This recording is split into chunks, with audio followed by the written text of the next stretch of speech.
کہ آج دنیا میں پتہ نہیں کیا کچھ ہو رہا ہے کہ لوگ طرح طرح کی جناب ہلے گلے میں پڑے ہوئے ہیں، طرح طرح کی بیماریوں کے اندر پڑے ہوئے ہیں، لیکن وہاں کے لوگ مر کے بھی کٹ کے بھی کس طرح اللہ کا نام لینے والے ہیں۔ باقی ساری چیزوں کو چھوڑیں، آپ کے حماس یہ حماس وہ، یہ ساری پولیٹیکل باتیں ہمیں نہ سنائیں۔ ہم وہاں کے جو غیور مسلمان اور غیر مند لوگ ہیں وہاں کے ان کو دیکھیے نا، چھوٹے چھوٹے بچے اللہ کا نام لے رہے ہیں۔ ہمارے چھوٹے بچے باہر پٹاخہ چلے تو ڈر جاتے ہیں، سہم جاتے ہیں، ماں کے ساتھ چمٹ جاتے ہیں، لیکن وہاں کے چھوٹے چھوٹے بچے کیسے جو ہے وہ جرت ایمانی کے ساتھ پھر رہے ہیں۔ یہ چیز دیکھیں کہ وہاں کے لوگوں کے اندر جو غیرت ایمان نہیں ہے، ہمارے اندر یہ ہے کہ ہم ذرا سی سر درد ہو تو نماز پڑھنے نہ آئے، ہمارے اندر تو یہ غیرت ایمانی یہاں تک ہے، لیکن ان کی غیرت ایمانی دیکھیے کہ کہاں تک جو ہے وہ پہنچے ہوئے ہیں۔ اتنا کچھ سب کچھ لٹ گیا، بھوک سے مر بھی رہے ہیں، اس کے باوجود بھی اللہ اللہ اللہ۔ یہ نہیں ہے کہ فلاں مزار پہ، فلاں دربار پہ، فلاں کے پاس، فلاں، یہ نہیں، ذرا سی تکلیف پہ شرک نہیں، توحید پر قائم ہے، دین پر قائم ہے۔ کچھ بھی ہوا اللہ کا ساتھ نہیں چھوڑا، اللہ کے ساتھ محبت نہیں چھوڑی، اللہ کے ساتھ حسن ظن نہیں چھوڑا۔ اب اس کی ویلیو کو سمجھیے گا۔ ان ساری باتوں کو سامنے رکھتے ہوئے نبی اسلام نے کہا تھا طوبی للشام، شام کو مبارکباد ہو، شام کے لیے خوشخبری ہے۔ صحابہ نے پوچھا یا رسول اللہ ای ذالک یا رسول اللہ، کس وجہ سے، کیا ہوا ہے کہ شام کو خوشخبری دی جا رہی ہے آپ کی زبان سے؟ آپ نے فرمایا لأن ملائکۃ الرحمن باسطۃ اجنحتها علیہا، کیونکہ اللہ کے جو فرشتے ہیں وہ اپنے پروں کو سرزمین شام کے اوپر بچھائے ہوئے ہیں۔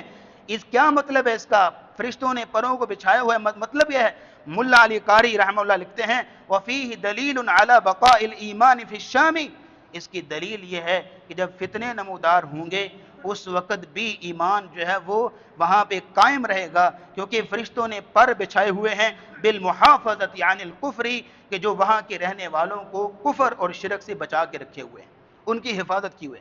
باقی دنیاوی فتنوں، قتل و غارت، اس سے حفاظت تو مسلمان نے خود اٹھنا ہے نا، جنگ و جدل کرنا ہے، جہاد کرنا ہے تو پھر مدد ہوگی۔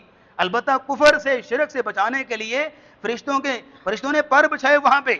یہی وجہ ہے کہ آج دنیا میں پتہ نہیں کیا کچھ ہو رہا ہے کہ لوگ طرح طرح کی جناب ہلے گلے میں پڑے ہوئے ہیں، طرح طرح کی بیماریوں کے اندر پڑے ہوئے ہیں، لیکن وہاں کے لوگ مر کے بھی کٹ کے بھی کس طرح اللہ کا نام لینے والے ہیں۔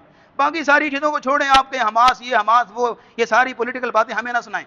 ہم وہاں کے جو غیور مسلمان اور غیر مند لوگ ہیں وہاں کے ان کو دیکھیے نا، چھوٹے چھوٹے بچے اللہ کا نام لے رہے ہیں۔ ہمارے چھوٹے بچے باہر پٹاخہ چلے تو ڈر جاتے ہیں، سہم جاتے ہیں، ماں کے ساتھ چمٹ جاتے ہیں، لیکن وہاں کے چھوٹے چھوٹے بچے کیسے جو ہے وہ جرت ایمانی کے ساتھ پھر رہے ہیں۔ یہ چیز دیکھیں نا، باقی پولیٹیکل سچویشن کو سائڈ پہ رکھیے، ہمیں نہیں وہ چاہیے۔ یہ چیز دیکھیں کہ وہاں کے لوگوں کے اندر جو غیرت ایمان نہیں ہے، ہمارے اندر یہ ہے کہ ہم ذرا سی سر درد ہو تو نماز پڑھنے نہ آئے، ہمارے اندر تو یہ غیرت ایمانی یہاں تک ہے، لیکن ان کی غیرت ایمانی دیکھیے کہ کہاں تک جو ہے وہ پہنچے ہوئے ہیں۔ اتنا کچھ سب کچھ لٹ گیا، بھوک سے مر بھی رہے ہیں، اس کے باوجود بھی اللہ اللہ اللہ۔